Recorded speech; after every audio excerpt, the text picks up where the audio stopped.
Hi, this is Misha, and this video today is on Swiss military service handguns.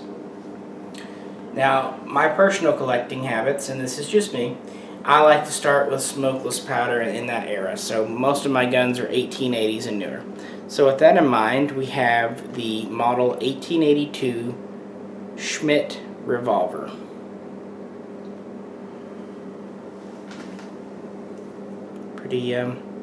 Pretty standard revolver for the era, quite small and light.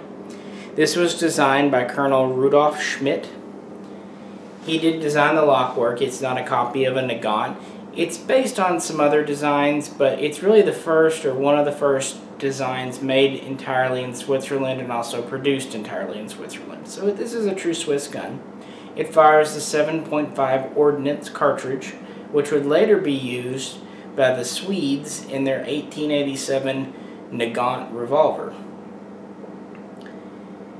Typical double single action 6-round cylinder. It feeds from a loading gate. You can pull the trigger and do that. Pretty typical for the day. You got your ejector built in.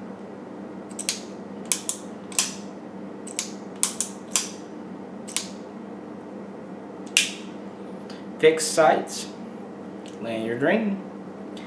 This one has wooden grips. The first 20,000 or so had hard rubber. In all, about 37,000 of these were produced, so roughly half had the early rubber grips and half had the wooden grips. Some even had a stock slot in the back, although they're quite rare. This one doesn't. The standard military gun usually didn't. Has a octagonal barrel, very standard for that era.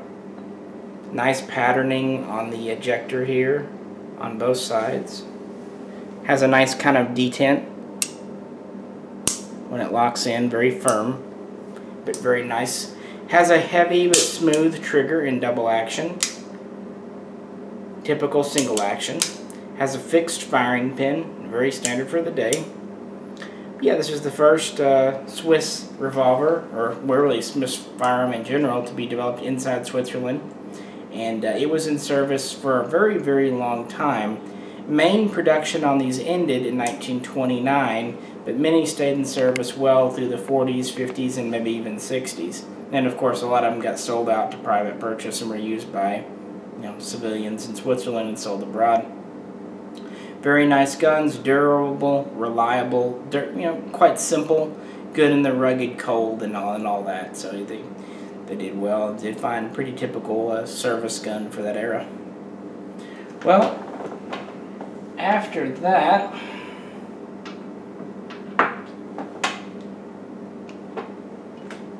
get the right one over here for you. We have a Swiss model 1906 Luger. Now, as most of you probably know, Switzerland was the first nation to adopt the Luger. And it was also one of the first nations to adopt a self-loading semi-automatic pistol at all. This is a 1906, as I said. This one was made by DWM quite early on. It has a serial below 6,000. Now, what Switzerland did, in the 1890s, they already knew they wanted to go to a self-loading gun. In 1897, they reviewed the Borchardt, the C93 Borchardt, but they found it was too unbalanced, too large, and honestly too expensive. They liked a lot of features of it, but they found it was too expensive. So in 1898, they looked at the C96 broom handle Mauser. Again, they liked it, but there were things they didn't really care for. It was a little bigger, blah, blah, blah. They didn't adopt it. Well, in 1899, George Luger was finishing up his pistol here, the Parabellum, which was based on the Borchardt, but vastly superior. Redesigned pretty much everything. Basically what he took from the Borchardt was this toggle lock system. Very famous system. Bins and everything like that. So, the Swiss played with this design in the around 1900, and in early 1901, they adopted it as the model 1900. This is not a 1900. The 1900 was the first they did. It had scalloped cocking knobs and it had an old style return spring and a few other things. Well, in 1906, DWM came out with this improved model, and after the first 5,000 1900s were sent over to Switzerland, they started adopting these. Well, in 1914, of course, World War I began. So DWM had been producing guns to send to Switzerland, and that's what the Swiss were using. Well, in 1914, they could no longer supply foreign military, so Bern, Waffenfabrik Bern in Switzerland, tooled up to produce these. So about the first, I'm not even sure, but of the 33,000 1906s that were produced, about the first half were made in Germany, and then the second half were made in Switzerland. This is a German-produced example. Has a grip safety, as well as a manual safety. Wooden grips. Has typical silver magazine with wooden base plate. The toggle lock, as you saw. Straw-colored small parts. Lanyard loop in the back. No stock slot, like on a German military would have. It has a 4.8-inch barrel as opposed to 4.5 on other Lugers, so a little bit unique to the Swiss design. And it fires the original 30 caliber Parabellum or 7.65 by 21 cartridge developed for the Luger. Later, the Germans would come out with 9mm and use it in their P08s and P06s, but the Swiss went with the original ordnance cartridge, and it worked fine for them. They found these guns to be reasonably durable and reliable, but still a Luger. They worked pretty well. For an early self-loading pistol, it did fine. This particular example here is very smooth. If you handle a German military one from World War I or World War II, it's nice, but this peacetime-made example for Switzerland is just phenomenally smooth in every aspect, so it's quite neat. Yeah, they made about 33,000 of these, and these went out of production in 1929 along with the ordnance revolver you just saw. Now, next up, we have the Luger that replaced that one. This is a model 1929 Swiss Luger. Very similar in the broad stroke, same length barrel, same caliber, same grip safety, same manual safety here. Basically, what the model 1929 is a simplified for mass production example, but while they were at it, they took a few chances to improve it.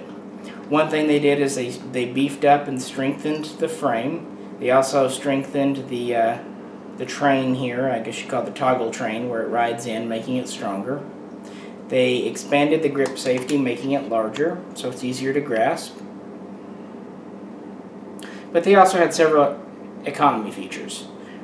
For one, you'll notice these grips are now made out of black Bakelite. Others will have either brown or red. The bottom of the mag is made out of the same material. They quit patterning the cocking points, the takedown latch, the safety here. They took all the patterning off, so instead of having ribbing or checkering, it's just smooth. They quit bluing these small parts, straw coloring them, and went to bluing. They did improve the trigger, making it a little more consistent, which was nice. They deleted the lanyard loop for some reason. Just one less step, and they decided they didn't need it. But yeah, that's basically what it is. It's a simplified version for more efficient mass production. All of these were produced by Bern. I've read that 27,000 were made, and that's possible. The serials I've seen range from about 50,000 up to 77,000. This example here is a very late one. It has a serial of 76,000, so it is made towards the very end of production, which I think is kind of neat, especially since my 1906 over there is an early production, so kind of very early and very late Swiss Lugers. But yeah, these were officially retired in 1949, but many stayed in service well through the 60s. This has often been called the most combat proven, not proven, excuse me, but most combat ready, most field ready version of the Luger, because it was, again, one of the last versions ever produced by anyone, and also it had the reinforcements and all that, and it was, you know, they went less for making the Luger elegant and pretty and making it more durable and reliable was their goal, and they by all accounts succeeded. So yeah, this was the last version of the Luger produced in Switzerland by Bern. Now while they were doing that gun, they decided to not throw the old revolver out either. This is a model 1929 Schmidt revolver. Now it pretty much had the exact same treatment as the 29 Luger. They simplified it for mass production, but they also strengthened it. It has simplified internal lock work, which is also stronger. It has a thicker frame. The barrel went from being octagonal to round. Trigger is a little bit wider. Hammer is simplified, which is simple serrations on it. They went to a movable, replaceable firing pin on the hammer here, more like a more modern revolver would have. Same style of loading gate, although the changed a little bit. The cylinder has been simplified. The ejector is also simplified. It doesn't have the patterning on the underside. It's just smooth, and it also has just very coarse checkering as opposed to the fine on the other one. Still operates the same.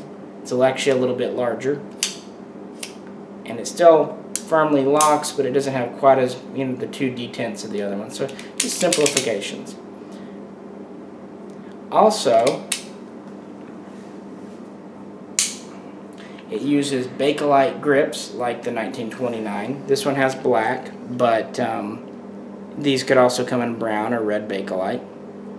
But yeah, these went into production in 1929, obviously, and about 18,000 were produced. I couldn't find a real good number on when production ended, but I'm sure it was the 30s or early 40s. But again, these were in service at least through the mid-60s, and this is just, it's a Schmidt revolver, but it's been strengthened and simplified for mass production, and it is a really good feeling gun.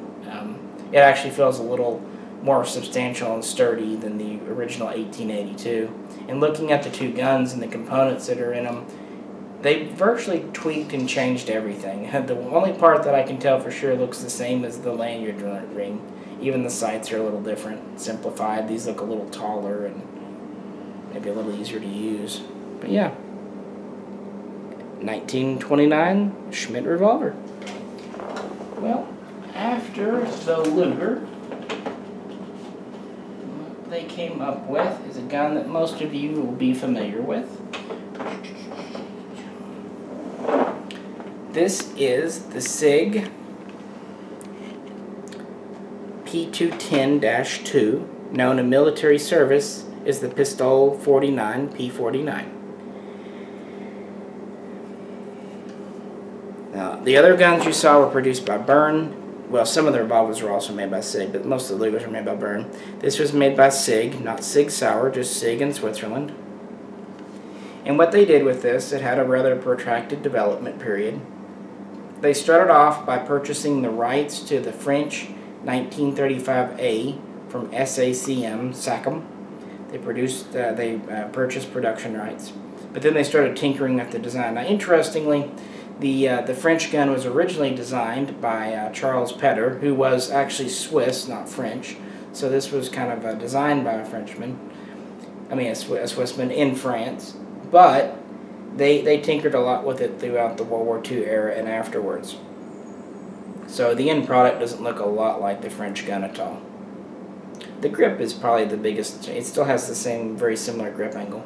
This fires 9x19 Luger, unlike the previous guns, or 9x19 Parabellum. It is a single action only. Browning style locked breech pistol. And as you can see, the guide rails run internally to the frame. This was done for fitment, accuracy, and all that to keep debris out. The slide release is very stiff on these, so I'm just going to pull the mag. Very smooth slide on these, but just incredibly smooth. It does have a half cock. Got a manual slide release here. You've got a safety here, which is usable but very stiff, and it will scratch your frame, but that's just part of it. See? Kind of in an odd place. Heel-mounted mag release, which most Americans aren't really fond of.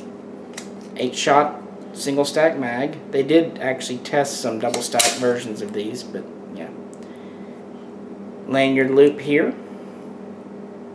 But yeah, this is the SiG P210, P49 in military service. This is the -2. It has a matte blued finish, Bakelite grips. They also had the -1 was a commercial version with a polished blued finish, wood grips, so on and so forth. The 3s and 4s and so on were for police service, all kinds of minor things. They got all the way up to the -8. You can check our blog article out for details on those. SiG estimates they made at least 350,000 of these total, not for the military, for just the -2, but all of them total. These remained in service well through the 80s.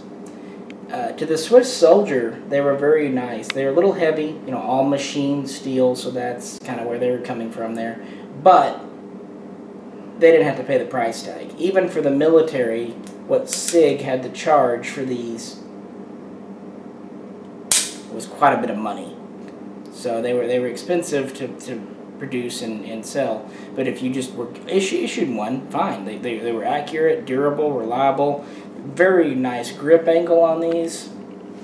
Comfortable. Again, the controls by today's standards are pretty obsolescent. This heel release is not only here, it's actually quite stiff. You have to kind of pry it. It's not unusable, and the safety is very stiff. Now the slide release is nice and large, that's good. The hammer is quite easy to grab. So, you know, it's not without its flaws. The internet would often have you believe this is the best gun ever. It is a very nice gun, maybe one of the best military service guns ever adopted, but like anything, it has its pros and cons. They cost a lot of money in the USA today, especially for the commercial versions like the -1. Yeah, this was standard in Switzerland, and this was made by SiG, not SiG Sauer. So it's one of the last true SiG-made handguns. And today they still make these, but now in Germany under the Legend name, the P210 Legend, so you can look those up. And they've made some more modern upgrades, mostly the mag release and whatnot. But a very nice gun in 9mm. Well, for our final gun, set this down here. No desire to scratch anything. We have a SiG Sauer P220, or in Swiss military service, the Pistol 75, P75. This was the first collaboration between SiG of Switzerland and J.P. Sauer and Son of Germany, West Germany at the time, to make a handgun. Well, the P49, the 210, was a great gun, but it was expensive to produce, somewhat heavy, and getting quite obsolete by the standards of the 70s. So the 220 looked to rectify that.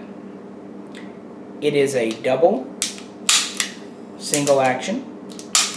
It has a Sauer style decocker here. Slide release is located here. Now this is a Swiss made one, so it still has the heel mounted mag release, but it's a lot easier to use. Still shoots, has an 8-round capacity. I think this one's actually 9. Sorry about that, I should have looked it up. I think it's 9-round capacity of 9mm parabellum Luger. So what did they do? Well, aside from the switch from single to double action, they went to using a forged alloy frame to save on weight and time. They went to using a rolled and stamped steel welded together slide, so that was also lighter and much faster to produce. They went to using a more Glock style modified Browning locking block here, where it's just one large lug, as opposed to 2 or 3 in the P49. So yeah, a few simplifications there. Has a more simplified straight grip angle. This is still actually the standard service sidearm of Switzerland today. Now this version here has the montage suisse, so it was at least assembled in Switzerland. It seems like all P220 parts were made by JP Sauer, and then some were assembled and proof tested in Switzerland, but the majority being done in Germany and then sold abroad. This one was actually Swiss police, but it's identical to what the Swiss military would use, except for not having a lanyard loop down here. Instead it has this protector for the mag catch so it wouldn't get accidentally knocked out in police service. This can be swapped out easily for a lanyard loop though. It still has even the cutout in the grip. But yeah, now newer ones, especially ones brought over after the early 80s to the USA, starting in the mid, would have a more of a Browning style release here for the mag. They would get a larger hammer, they would get a larger trigger, and several modernizations like that. Most 220s you'll find in the USA are in 45 as well, not 9mm. But of course this is where the 226 and 228 and even the 229 today all started, with this collaboration between SiG and Sauer. So this is still the standard service sidearm, although I believe just recently Switzerland has announced they're going to the Glock. I believe it is a Gen 4 17, but this gun is still very much in service. It's still being, if the Glock's even entering into service yet, it's only in small numbers, and the P75 is still there. By today's standards, it's a very standard military sidearm, but it is light. It has a shorter barrel, whereas the P210 had a 4.8 like the Luger. This has a 4.5, so it's nearly a ½ inch shorter. Still has very good accuracy, still feels really good in the hand, and cost about half as much to produce though as the 210, and weighs probably 2/3, so they kind of met their target goals there. Also, interestingly, this was one of the first handguns to be designed and constructed by the use of computerized tooling and software. Back in the 70s when they were doing this, that was revolutionary to use computers to assist you in designing and manufacturing a sidearm. Of course today that's standard. CNC equipment and CAD software is what everyone uses, but back then that was revolutionary for SiG and Sauer to be using, so that's kind of also interesting. But I'm very happy to have this Swiss-made one because it is smoother than most of the US export ones you'll come across. Nice trigger on it, good blued finish. But yeah, those are the major Swiss military issue sidearms. Just thought we'd share, since we've had a video on the SiG 550 series as well as the P57. We'll do one on the Schmidt Rubin soon, hopefully, and please check out those and wait for that. But if you have any questions or comments, please post them below. And this is Misha, and as always, thanks for tuning in.